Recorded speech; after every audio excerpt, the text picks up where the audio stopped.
मार्दै हिमाल नदेखे पनि मार्दै डोर बेस क्याम्पमा भने पाइला टेकियो। लड्दै र पढ्दै मार्दी क्याम्पमा आएका हामी मार्दी क्याम्पमा बादलको घुम्टोमा मार्दीको डाँडा ढाकिँदा अहिले त कोही छैन।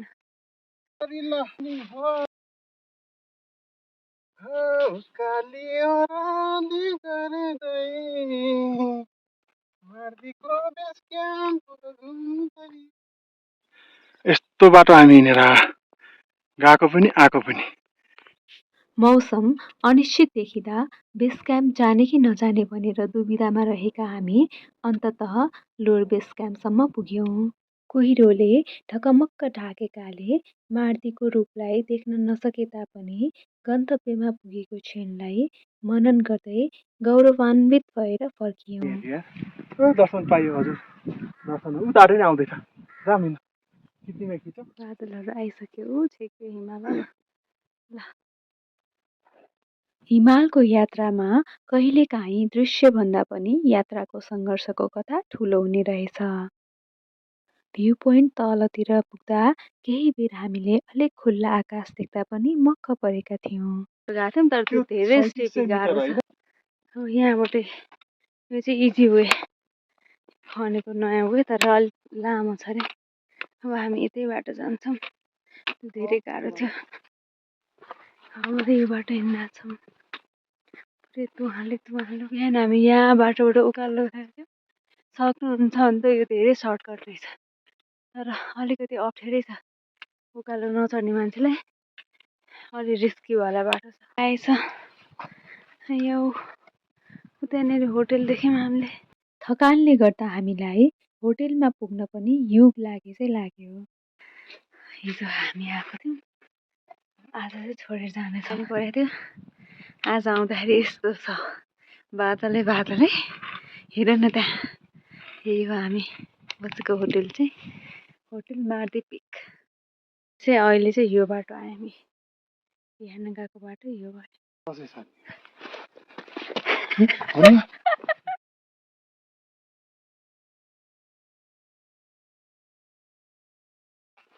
बादलको घुम्टोले बादल डाँडा ढाकिँदा हामी बादल डाँडामा आइपुग्यौँ है।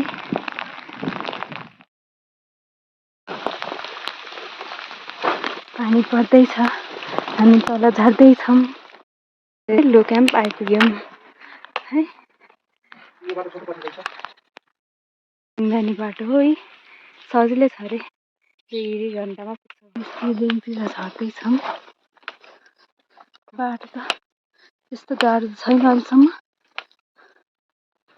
भर्याङ चाहिँ भर्याङै रहेछ। रेस्ट हाउस हो कि टी हाउस पनि रहेछ। गए आउन लाग्यो। यहाँनिर चाहिँ होटल रहेछ 2-3वटा तर यो होइन, यो न तल बानी गोठ होला कि कैची भन्ने ठाउँमा आएछ।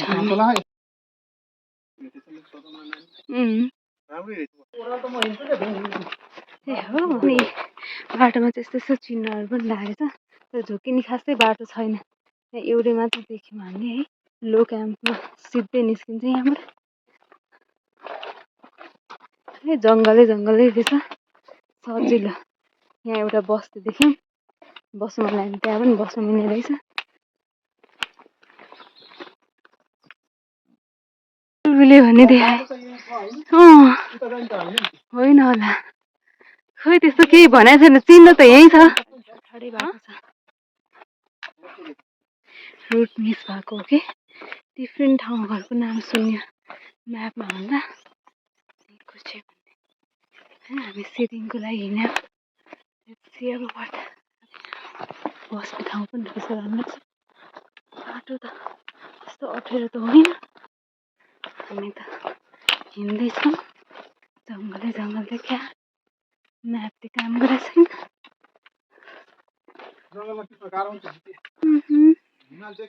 हिँड्दा त देखियो यहाँबाट अब हामी कहाँ पुग्ने हौ थाहा भएन, केही ठाउँ थाहा छैन।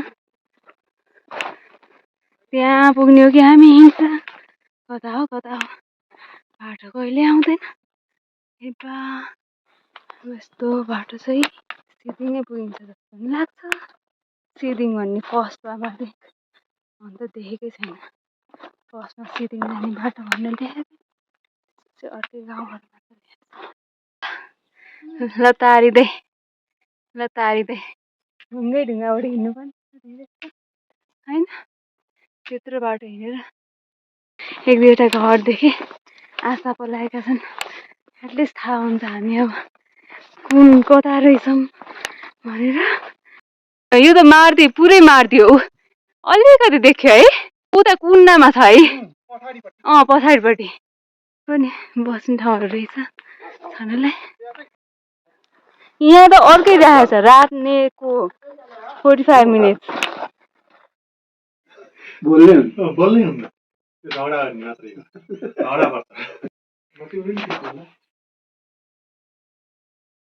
ल अब सिदिङतिर लाग्यौँ हामी। रङ वेमा रहेछौँ, राइट वेमै रहेछौँ। त्यो चाहिँ त्यो ठाउँको नाम लेखेको रहेछ मिस्टेक। त्यो त्यहाँबाट सिदिङ पुग्न चाहिँ त्यति मिनट भनेको रहेछ, त्यो चाहिँ ठाउँको नाम रहेछ। अब यहाँनिर यो स्यासी भनेर चाहिँ यो ठाउँको नाम रहेछ। यहाँबाट सिलिङ पुग्न चाहिँ 45 मिनट्स भनेर छ। माथि पनि त्यही थियो। अब जे होस् हामीले देख्यौँ जस्तो लाग्यो, त्यही हो हाम्रो लास्ट डेस्टिनेसन फर टुडे। कस्तो झपक्कै पर्यो।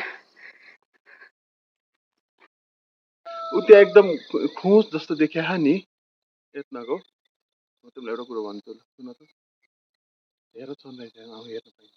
यहाँ क्या दामी देखियो होला नाजाकाली भन त। हामी बसेको होटल त्यो भयो। लाग्यौँ बाटो यस्तै छ, जिप यहाँ पालो हुँदो रहेछ। हरेक होटेलको जिप छ जस्तो छ। अनि पालोमा एक दिन एउटाको रहेछ। आज चाहिँ अजय भन्नेको थियो अरे। हिजो चाहिँ हामी बसेको होटेलको थियो अरे पालो। यो पनि राम्रै ठाउँ रहेछ वान डे बस्नको लागि चाहिँ। हिमाल पनि देख्ने, माछा पुच्छ्रे र अलि तल रहेछ।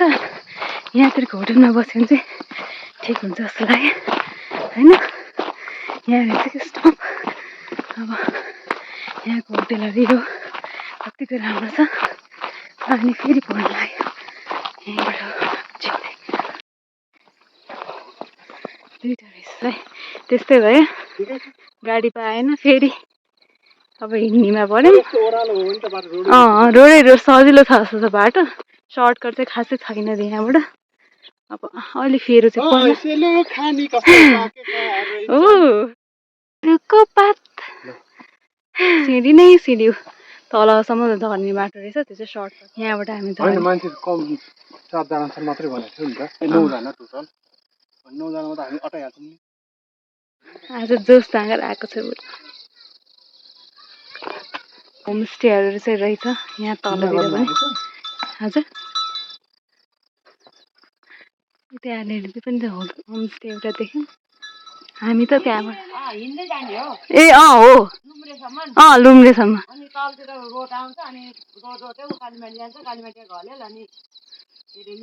लुम्रे कति लाग्ला टाइम? 2 घन्टा लाग्छ। ए कि ओह्रालो छ कस्तो छ बाटो? ए त्यसो बाटो झुकिन छैन? ए हस् धन्यवाद। हामी यहाँ माथि जिप त भरियो कि। अनि कति लिन्छ र? 1000 लिन्छ एकजनाको? ए रमाइलो रहेछ ठाउँ त। रमाइलो। कहाँ मिल्दैन नि आमा। होइन अब हामी यतातिर लाग्छौँ। भर्याङको बाटो सक्यो। अब त्यस्तै छ अरे बाटो। कालीमाटी कता 3वटा गाउँ हुँदै पुगिँदैछ। गरम जस्तो नि छ। बोट हेर्छ तिमीलाई जस्तो नि लाग्यो। यो सेतो टिक्क परिहाल्यो। म थुकी अनि पात पनि अलि अर्कै खालको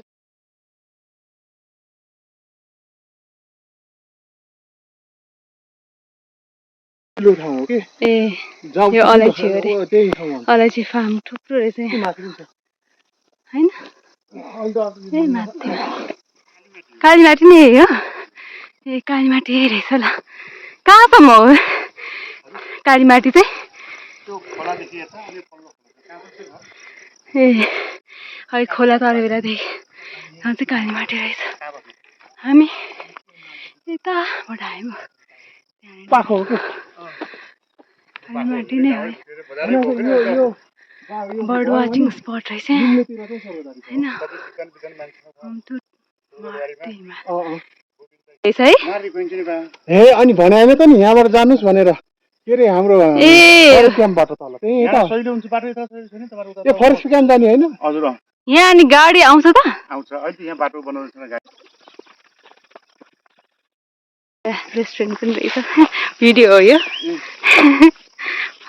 यहाँबाट नि हाइक गरेर फरेस्ट क्याम्प निभेर जानु मिल्छ होला लुम्रेबाट है थुप्रै गाउँ छ है यता त त्यहाँ किसान खेती किसानी गरिरहेको छ टनल फार्मिङ यताबाट गाडी आए सायद हामी त्यो बाटो जान्थ्यौँ त्यो हेन्दा भइहाल्यो अब हामी चाहिँ वारी नै गयौँ है भ्यू चाहिँ एकदमै दामी छ कि यो अब बेला तल तक्रु होमस्टे चाहिँ अनि इमु भने चाहिँ कुन हो त ए उयो तलको चाहिँ इमु ए अनि तक्रु ए त्यो होमस्टेहरू हुन् ए अनि यहाँबाट पारिपट्टि गाडी पाउँछै पाउँदैन थाहा छ होइन पारिबाट पोखरा जाने गाडी अरे घरबाट सिँढीबाट तल जाने बित्तिकै त गाडी जाने बाटो आइहाल्यो रे ए अर्को गाउँको नाम होला होइन त्यो टिनको छानो कि ढुङ्गाको छानो टिनको नि छ निलो जति टिनको हो क्या अरू ढुङ्गा हो कालो चाहिँ ढुङ्गा हो पुरै त्यहाँबाट हेम्जा पुग्न कति टाइम लाग्छ हेम्जा पुग्न लाग्छ टाइम निकै हो दुईटा खोलाको बिचमा कालीमाटी भन्छ सायद यही खोला होला है यहाँनिर ढलान गऱ्यो भने चाहिँ अहिले त गाडी नचलाएको रहेछ नभए कालीमाटीमा पनि गाडी आउने रहेछन् त्यस्तै अहिले त खोला त सुकेकै रहेछ प्रिपरेसन गरेर रहेछ हिजोको त्यो के अब हामी 4 किलोमिटर हिँड्नुपर्ने छ सिधै होला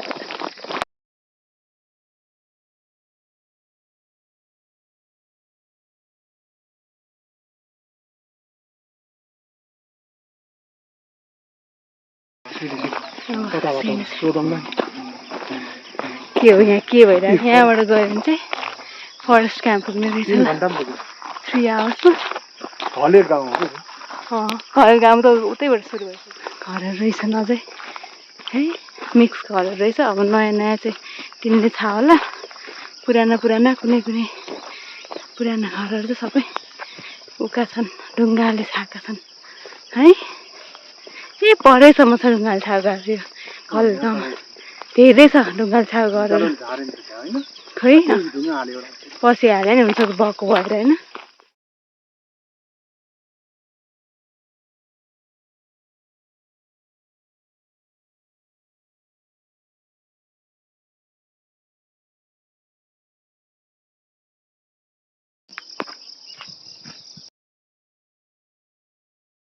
गाउँहरू एकदम सिस्टमेटिक खालको ढुङ्गाहरूको बाटोहरू पनि है घरको आँगन पनि ढुङ्गाको अब नयाँ घरहरू चाहिँ टिनको रहेछ नभए त ढुङ्गाकै सानसाना भए पनि ढुङ्गाकै घर लुम्रे चाहिँ 1 घन्टा रहेछ यतैबाट जान्छौँ सक्छु यताबाट पनि छ गयो चाहिँ यो चाहिँ घरहरू हुँदाखेरि यहाँनिर हुँदै गेट रहेछ यहाँ हुँदै जाने रहेछ ल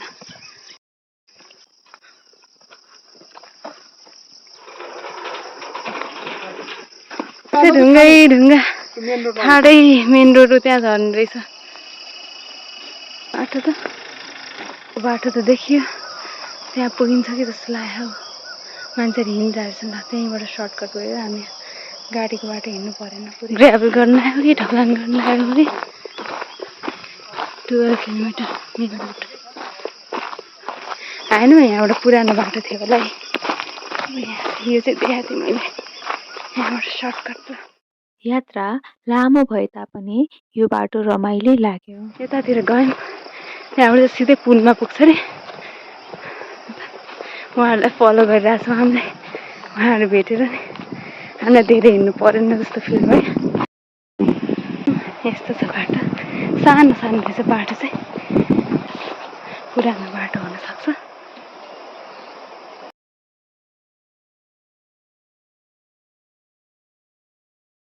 ओह्रालो ओह्रालै रहेछ। रोडको बाटो सजिलो तर लामो, यो चाहिँ छोटो, अलिकति भिरालो जस्तो खालको रहेछ।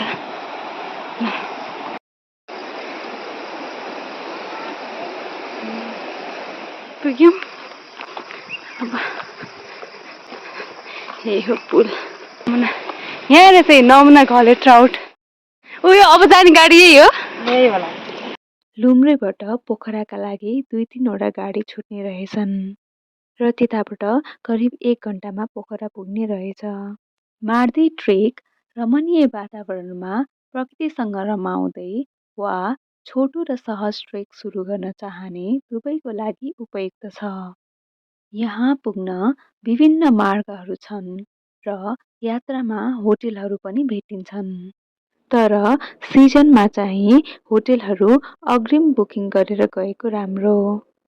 गन्तव्यमा पुग्नु मात्र यात्राको सार होइन, यात्राको प्रत्येक क्षणलाई आनन्द लिनु नै वास्तविक अनुभव हो भनेर यो यात्राले हामीलाई सिकायो। थकान, रमाइला पलहरू, आत्मीयता र सम्झनामा रहने क्षणहरूका साथ हाम्रो यात्रा टुङ्गियो।